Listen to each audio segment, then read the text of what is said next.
ஆடி மாதத்தில் அம்மன் கோவில்களில் கூழ்வார்க்கும் திருவிழா எப்படி ஏற்பட்டது? தவத்தில் சிறந்து விளங்கிய ஜமத்கனி முனிவரை பொறாமை காரணமாக காத்த வீரியார்ச்சுனனின் மகன்கள் கொன்றுவிடுகின்றனர். இதை கேள்விப்பட்டு முனிவரின் மனைவி ரேணுகாதேவி உயிரை விட முடிவு செய்து தீயை மூட்டி அதில் இறங்குகிறார். அப்போது இந்திரன் மழையாக மாறி தீயை அணைத்தான்.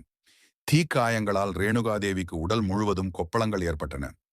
வெற்றுடலை மறைக்க அருகிலிருந்த வேப்ப மர இலையை பறித்து ஆடையாக அணிந்து கொண்டு பசிக்கு அருகிலிருந்த கிராம மக்களிடம் சென்று உணவு கேட்டார்.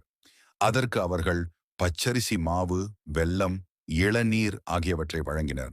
இதை கொண்டு ரேணுகாதேவி கூழ் தயாரித்து உணவு அருந்தினார்.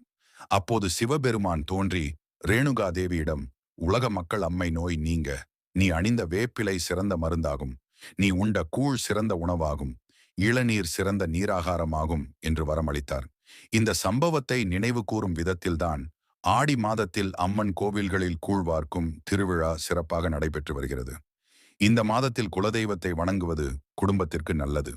குலதெய்வம் எப்படி ஏற்பட்டது, அதன் சக்திகள் என்ன என்பதை பற்றிய வீடியோவின் லிங்கை இத்துடன் இணைத்துள்ளேன்.